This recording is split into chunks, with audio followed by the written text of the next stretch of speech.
नमस्कार, 10 में दम में आप सभी दर्शकों का स्वागत है। नमस्कार, मैं हूं आपके साथ सृष्टि पांडे और आप देख रहे हैं 10 में दम। और निधि, आज सबसे पहले हम बात करेंगे कि कैश लोक का तहखाना कितने राज उगल रहा है। साथ ही सृष्टि बताएंगे कि कैसे इत्र लोक का जो ये कारोबारी है वो जमीन पर आ चुका है। बिल्कुल निधि, बात हम ये भी करेंगे कि अब तक की छापेमारी में कितना सोना बरामद किया गया है। साथ ही आपको बताएंगे कि आखिर इस इतनी बड़ी कैश रिकवरी का खुलासा हुआ कहां से था।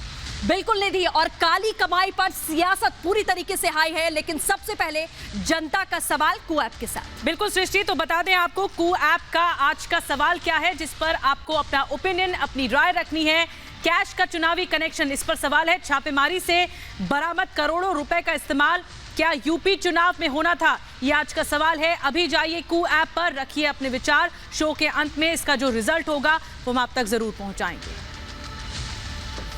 बिल्कुल निधि, सवाल का जवाब भी हम लेंगे, लेकिन सबसे पहले आज हम बात करेंगे कि आज धन कुबेर यानी कि पीयूष के कन्नौज वाले घर में एक तहखाना मिला है। बिल्कुल 200 करोड़ का कैश मिला है। कैश मशीनें तक कम पड़ जा रही हैं, इतना कैश बरामद हुआ है। सोना भी बरामद हुआ है, चंदन का तेल भी बरामद हुआ है और बड़े बड़े खुलासे हो रहे हैं एक तहखाने से। देखिए जरा रिपोर्ट में आखिर पता क्या क्या चला है कानपुर से कन्नौज तक।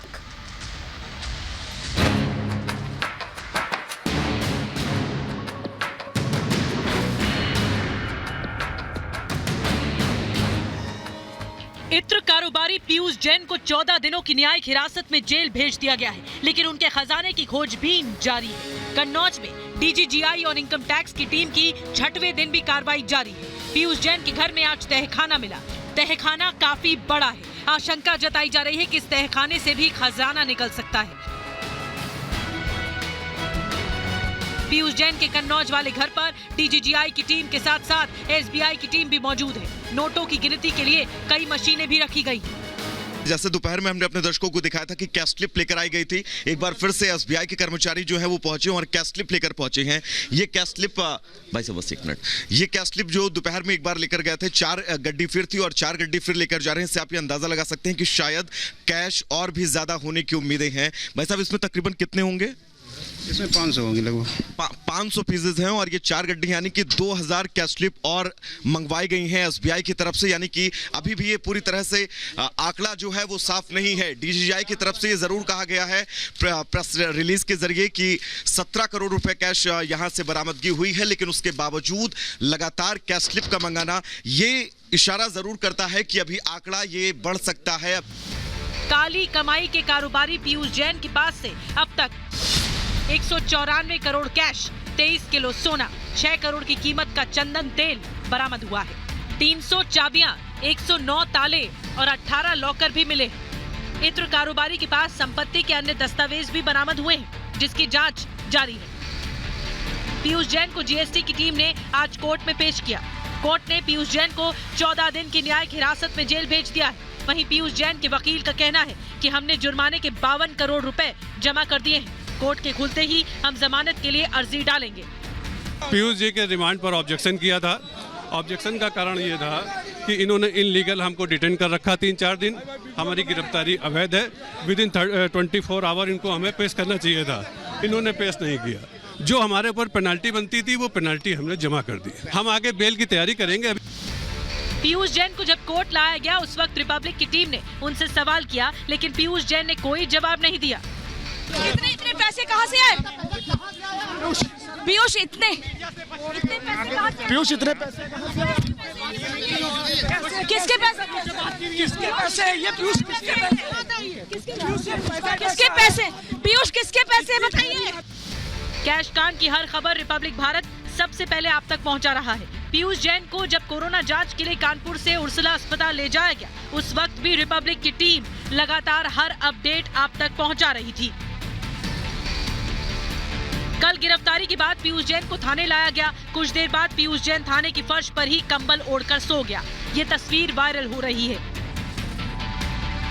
पीयूष जैन के काले कारनामों का लगातार खुलासा हो रहा है। माना जा रहा है कि पूछताछ में पीयूष जैन कुछ चौंकाने वाले खुलासे भी कर सकता है। जीएसटी की टीम पूरी कोशिश करेगी कि आखिर इस काली कमाई का सच क्या है। Bureau report, Republic Bharat. बिल्कुल, और अब बात हम करेंगे कारोबारी के कैश लोक की जिसको लेकर ये बड़े सवाल और रहस्यमयी सवाल हैं। कानपुर टू कन्नौज छापेमारी अभी भी जारी है, कार्रवाई अभी भी जारी है। कानपुर के घर से 177 करोड़ कैश बरामद होता है, उसके बाद कन्नौज में 17 करोड़ से ज्यादा कैश सामने आता है। 23 किलो सोना बरामद किया गया है, ये बड़ी जानकारी आपको दे दें। और 16 प्रॉपर्टी के दस्तावेज भी मिले हैं। साथ ही कानपुर में 4, कन्नौज में 7 और मुंबई में 2, दिल्ली में 1, दुबई में 2 प्रॉपर्टी भी शामिल हैं। ये हमने आपको पूरा खेल बताया। निधि आपको बताएंगे कि आखिरकार इस रकम का होगा क्या। निधि। बिल्कुल सृष्टि, आखिर इस रकम, ये जो बरामद हुई इतनी बड़ी मात्रा में रकम, उसका होगा क्या? रकम सीज करके सेफ कस्टडी में रखी जाएगी क्या, और कितनी संपत्ति सीज की गई है, इसके बारे में खुलासा होगा। पैसे का जो सोर्स है और लेखा जोखा है वो भी देखा जाएगा, उससे जानकारी हासिल की जाएगी। टैक्स भरा है तो जानकारी देनी होगी, नहीं भरा है तो भी जानकारी देनी होगी। क्या ये रकम वाइट मनी है? जो रकम इतनी बड़ी मिली है, क्या वो वाइट मनी है, डिक्लेयर्ड इनकम है या नहीं है, ये सब जानकारी हासिल की जाएगी। आयकर या रिटर्न घोषित इनकम है, ये भी जानकारी हासिल की जाएगी। अगर टैक्स भरा गया है तो साबित करना होगा। अब सृष्टि आपको बताएंगी कि टैक्स चोरी इतनी बड़ी हुई है तो इस पर सजा या जुर्माना या पेनल्टी क्या है। बिल्कुल, बात अब पेनल्टी की करेंगे कि इतनी बड़ी टैक्स चोरी के बाद में पेनल्टी कितनी भरनी पड़ेगी। आयकर विभाग इस पूरे मामले में कार्रवाई करेगा। ये हम शुरुआत से आपको एक एक चीज बता रहे हैं कि अब आगे इसमें क्या होना है। कर चैप्टर 21 में कर चोरी का प्रावधान है। कर चोरी में 300% तक पेनल्टी लगती है। जीएसटी चोरी पर 100% तक पेनल्टी लगती है। और आपको बता दें, अधिकतम सजा की बात करें 7 साल जेल और मिनिमम पेनल्टी आपको बता दें यहां 1 लाख रुपए मानी जाती है। तो खुलासे पे खुलासे हो रहे हैं और कैश सामने आ रहा है सृष्टि, लेकिन इस काली कमाई पर सियासत भी हाई है। बिल्कुल निधि, जैसा आपने कहा सियासत हाई है। एक तरफ योगी आदित्यनाथ ने सीधे तौर पर बयान देते हुए कहा कि बुआ बबुआ नोटबंदी के खिलाफ में इसीलिए थे क्योंकि नोटों को दीवारों के पीछे छुपाना था। बिल्कुल, और कैसे फिर अखिलेश की पार्टी ने पलटवार किया है, देखिए जरा। बुआ और बबुआ ये नोटबंदी का विरोध क्यों करते थे? क्योंकि घरों की दीवारों में नोट को कैद करके रखे हुए थे। भारतीय जनता पार्टी आपकी नोटबंदी की जो पॉलिसी थी वो फेल है। काला धन आज भी जिंदा है। काली कमाई के कारोबारी पीयूष जैन को कोर्ट ने 14 दिनों की न्यायिक हिरासत में भेज दिया है। वहीं सैकड़ों करोड़ की संपत्ति की बरामदगी के बाद यूपी में सियासी पारा भी हाई है। सीएम योगी ने कहा कि अब समझ में आ गया है कि बुआ और बबुआ नोटबंदी का विरोध क्यों कर रहे थे। बुआ और बबुआ ये नोटबंदी का विरोध क्यों करते थे? क्योंकि प्रदेश को लूट करके इन लोगों ने अपने घरों की दीवारों में नोट को कैद करके रखे हुए थे। उत्तर प्रदेश के कानपुर में जिस तरह से काले धन का जखीरा मिला है, वो काले धन का एक एक नोट चिल्ला चिल्ला के, चीख चीख के कह रहा है केंद्र सरकार, भारतीय जनता पार्टी आपकी नोटबंदी की जो पॉलिसी थी वो फेल है, फेल है, फेल है। काला धन आज भी जिंदा है। सीएम योगी ने कारोबारी के घर से बरामद काली कमाई को लेकर समाजवादी पार्टी पर जोरदार प्रहार किया। कहा दीवारों में छुपाया धन रेड के बाद बाहर आ गया। इन पापियों ने तो दीवारों में बंद करके रखा है। देखा आपने समाजवादी पार्टी के नेताओं के घरों में दीवारों से भी देवी लक्ष्मी अब निकलने लग गई है। नोटों की गड्डियां अनगिनत गिने नहीं जा रहे हैं, 3 दिन से गिने जा रहे हैं। और गिनते गिनते जब सभी अधिकारी थक गए हैं तो समाजवादी पार्टी के बबुआ अपनी जेब में बोतल लेकर के फिर रहे हैं। बोतल को अपनी जेब में रख करके एक नई नौटंकी करते हुए दिखाई दे रहे हैं। यूपी ही नहीं, दूसरे प्रदेशों के बीजेपी नेता कैश कांड को लेकर समाजवादी पार्टी पर सवाल उठा रहे हैं। मध्य प्रदेश के गृह मंत्री नरोत्तम मिश्रा ने कहा कि जनता की गाढ़ी कमाई से समाजवादी इत्र बनाया गया था। अब जहां भी दीवार खुरच रहे हैं, नोट बरस रहे हैं। जनता की गाढ़ी कमाई का खून चूस करके इत्र बनाई जाती है और वो इत्र बनाकर फिर सत्ता लाने के लिए उपयोग में की जाती है। आज इनकी दीवारों में वो खून सड़ रहा है जहां से भी खुरच रहे हैं वहीं से नोट बरस रहे हैं सब समाजवादियों इत्र के। जनता उत्तर प्रदेश की अब ये समझ रही है कि अगर ये सरकार में आ गई तो क्या स्थिति पैदा करेंगे। इत्र कारोबारी पीयूष जैन से पूछताछ में कई नए खुलासे हो सकते हैं। आखिर पीयूष जैन की काली कमाई के पीछे कौन लोग हैं? क्या राजनीतिक दलों के नेता भी इस दलदल में शामिल हैं? वैसे रेड के बाद से ही यूपी की सियासत गर्म है। सीएम योगी काली कमाई को लेकर जहां बुआ बबुआ पर सवाल उठा रहे हैं, तो समाजवादी पार्टी पूछ रही है कि नोटबंदी के बाद भी काला धन कैसे छिपा रह गया। Bureau report, Republic Bharat. बिल्कुल, और निधि, सभी के जहन में सवाल ये भी होगा कि इस पूरे धन कुबेर और काली कमाई का पर्दाफाश कैसे हुआ, शुरुआत कैसे हुई, अहमदाबाद कनेक्शन क्या है, आप बताइए। बिल्कुल, अहमदाबाद कनेक्शन, और जैसे कि जीएसटी की इंटेलिजेंस टीम ने ये कह दिया कि सबसे बड़ी कैश रिकवरी है, तो खुलासा हुआ कैसे ये काली कमाई का और इसके तार कहां तक जुड़े हुए हैं, देखिए जरा।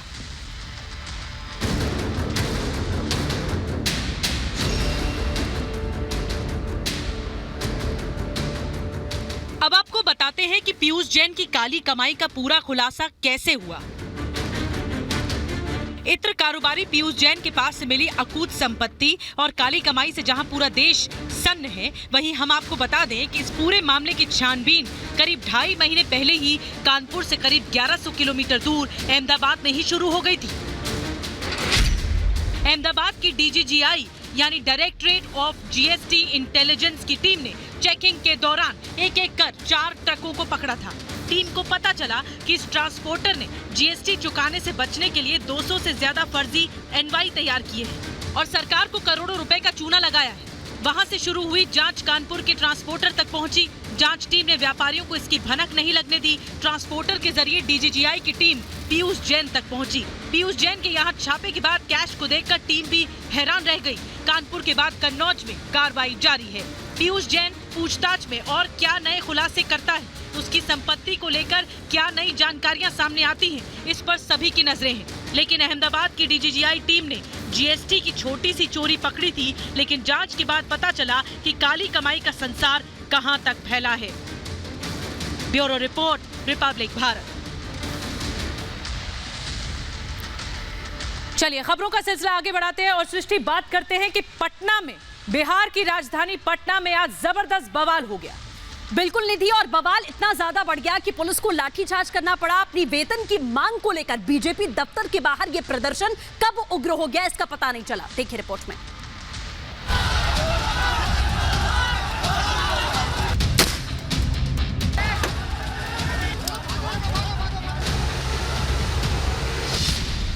विरोध प्रदर्शन,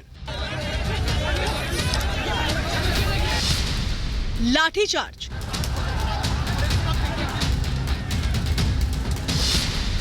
और हंगामा।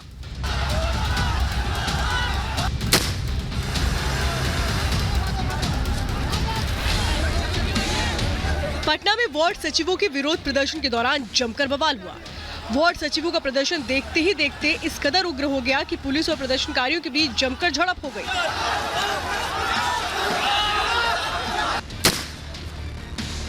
पुलिस ने प्रदर्शनकारियों को खदेड़ने के लिए वाटर कैनन का इस्तेमाल किया और जमकर लाठियां भांजी। पिछले 13 दिन से ये गर्दनी बाग धरना स्थल पर धरना प्रदर्शन कर रहे थे, अपनी मांग को लेकर धरना कर रहे थे और अचानक से यहाँ पर धीरे धीरे करके कुछ लोग इकट्ठा हुए और जिसके बाद अपनी मांगों को मंगवाने की कोशिश कर रहे थे। वार्ड सचिव वेतन की मांग को लेकर के 13 दिनों से विरोध प्रदर्शन कर रहे हैं। वार्ड सचिवों ने विरोध प्रदर्शन के दौरान बीजेपी ऑफिस का घेराव किया। इस दौरान प्रदर्शनकारियों ने सड़क भी जाम कर दी। पुलिस ने उन्हें हटाने का प्रयास किया तो प्रदर्शनकारियों के साथ उनकी भिड़ंत हो गई। गुस्साए वार्ड सचिवों ने पुलिस पर पथराव कर दिया, जिसके बाद हालात बिगड़ते देख पुलिस ने पहले पानी की बौछार की, इसके बाद आंसू गैस के गोले छोड़े और लाठीचार्ज कर दिया गया। मुख्य मांगे हम लोग का 3 सूत्री मांगे हैं। सबसे पहले कि वो लेटर जो पहले जो निर्गत किए हैं उस लेटर को निरस्त करें। दूसरा, हम लोग को मानदेय दें और तीसरा कि हम लोग को अस्थायी किया जाए। प्रदर्शनकारी वार्ड सचिव इसके बाद भी पीछे हटने को तैयार नहीं हुए। पूरा इलाका रण क्षेत्र में तब्दील हो गया। प्रदर्शनकारियों को फिलहाल सड़क से हटा दिया गया है और मौके पर भारी संख्या में पुलिस बल की तैनाती की गई है। Bureau report, Republic Bharat. बिल्कुल। और निधि, आज इन सब से इतर एक बहुत ही अलग तस्वीर देखने को मिली। उत्तर प्रदेश के मुख्यमंत्री योगी आदित्यनाथ आज पगड़ी पहने हुए नजर आए। कुछ खास वजह? बिल्कुल, और वजह ये थी, दरअसल मौका था साहिबजादा दिवस पर, उन्होंने शहादत को नमन किया इस दृष्टि। देखिए जरा तस्वीर। औरंगजेब तोड़ता है और महाराजा रणजीत सिंह मंदिर को स्वर्ण मंडित करते हैं।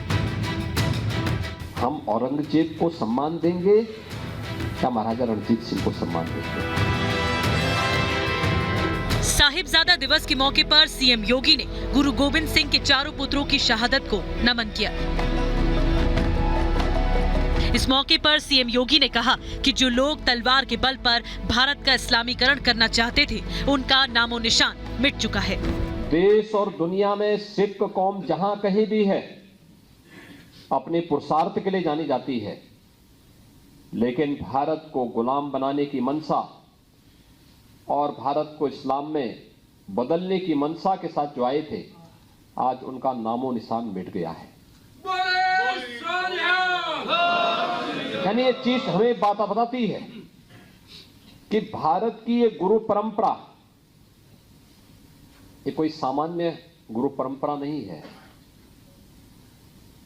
ये दिव्य परंपरा है। साहिबजादा दिवस के मौके पर मुख्यमंत्री आवास पर गुरुबाणी कीर्तन का आयोजन किया गया। इस मौके पर सीएम योगी को पगड़ी पहनाई गई। कौन नहीं जानता है कि जब औरंगजेब के सिपासालार जालिम वजीर खान ने इन साहबजादों को तमाम प्रकार से प्रलोभन देने का प्रयास किया, वे अपने बात से टस से मस नहीं हुए। देश और धर्म के प्रति किसी भी प्रकार का विचलन चारों साहबजादों को स्वीकार्य नहीं था, नहीं स्वीकार्य था। 2 युद्ध में वीर गति को प्राप्त होते हैं और 2 सरहिंद की दीवारों पर चुने जाते हैं। सीएम योगी ने गुरु गोविंद सिंह के चारों पुत्रों की शहादत को याद किया।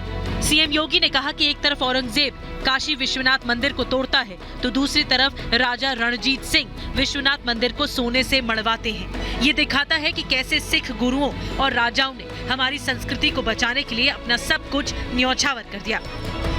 काशी विश्वनाथ मंदिर को स्वर्ण मंडित किसने किया? तो नाम आया महाराजा रणजीत सिंह। 2 टन सोना लेकर के वे काशी विश्वनाथ मंदिर में आए थे और काशी विश्वनाथ मंदिर को स्वर्ण मंडित किए। औरंगजेब तोड़ता है और महाराजा रणजीत सिंह मंदिर को स्वर्ण मंडित करते हैं। अब ये तो दृष्टि है, हम औरंगजेब को सम्मान देंगे या महाराजा रणजीत सिंह को सम्मान देंगे?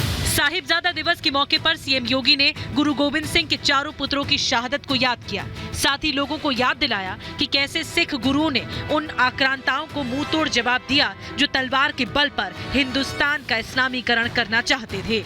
Bureau report, Republic Bharat. तो शुरुआत में हमने आपसे पूछा था कि कैश का चुनावी कनेक्शन, छापेमारी से करोड़ों रुपए जो बरामद किए गए हैं, क्या इसका यूपी चुनाव में इस्तेमाल किया जाना था? आपने कुआ ऐप पर जाकर अपने विचार साझा किए हैं। आपके मुताबिक 90% लोगों ने कहा है कि हाँ इस्तेमाल होना था, 10% लोगों का मानना है कि ऐसा नहीं है। तो जुड़े रहिए रिपब्लिक भारत के साथ। 10 में दम में आज के लिए बस इतना ही।